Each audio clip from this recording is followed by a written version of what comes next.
Hi, my name's Andy. Today I'm going to be answering some of your questions about building a meditation routine. So let's get started. So we have a question now from Veliev, and they ask, what's the optimal length of time for meditation?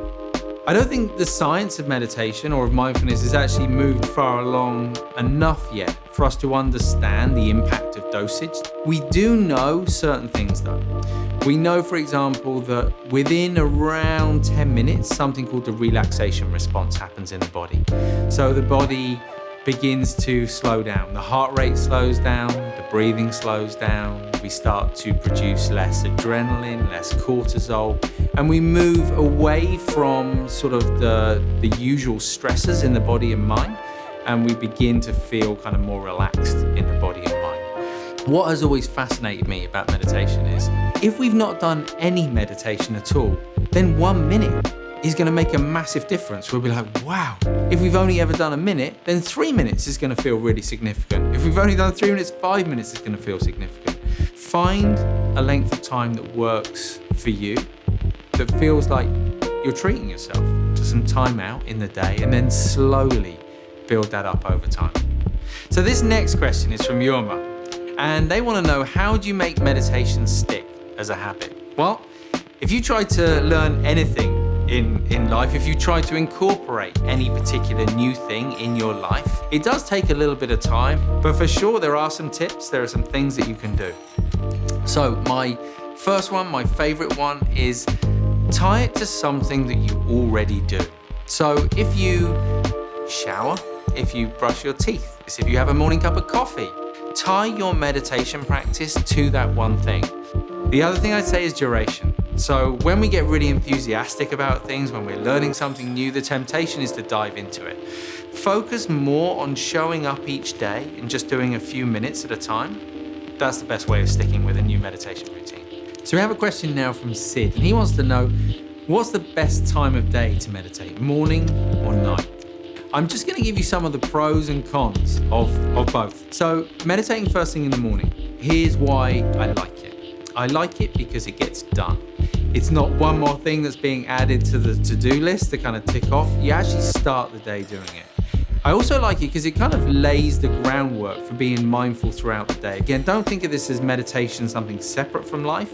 This is more kind of a part of life in which we check in, we remind ourselves of that quality of mindfulness, and then we carry that into our day.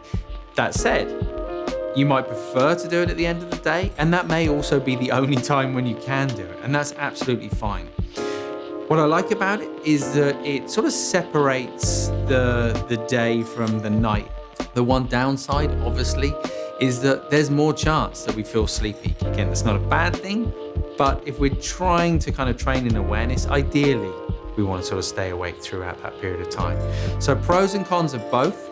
Do what's right for you. So we got a question now from Fatima, and she asks, how do I meditate at work?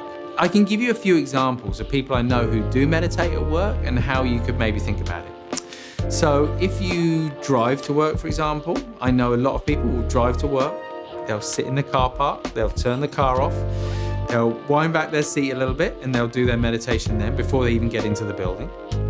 I know some places where you can book out meeting rooms. I know there are some workplaces now where they even have dedicated spaces for meditation, for mindfulness, for sleep, for yoga. Maybe there's a gym with a studio.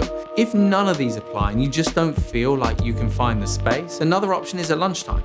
Or if you have a break during the day, maybe walk out of the office.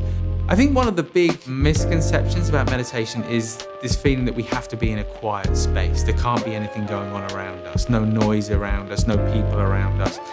It's really not the case. Let's say you're commuting to work, maybe you're on a bus, you're on a train. 100%, you could sit there, close your eyes, and do your Headspace while you're commuting into work or on the way home from work. If you're one of those people, and some people do just feel self-conscious about closing the eyes, you can even sit there with the eyes just gently open, sort of not focusing on anything in particular, just taking in the space around you, but still focusing on the breath. But definitely there is the possibility of meditating at work. So our next question is from Florin, and they ask, outside of meditation, what can they do to refocus throughout the day? So for me, this gets to the very kind of heart of meditation, of mindfulness, however you think about it. Meditation and life are not separate.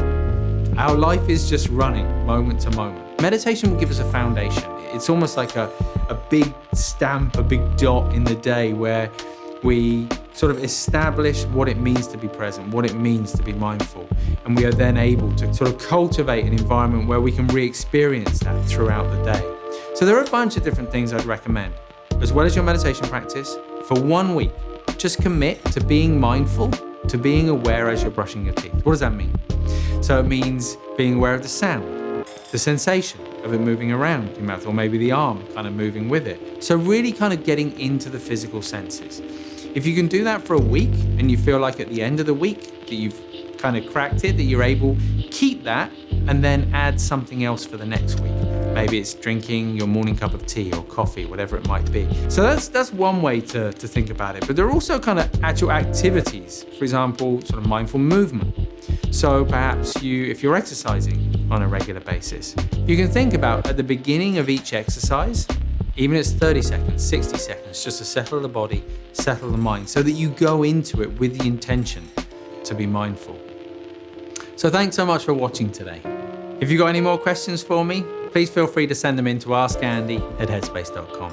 And I'll do my best to answer them in a future episode. See you again soon.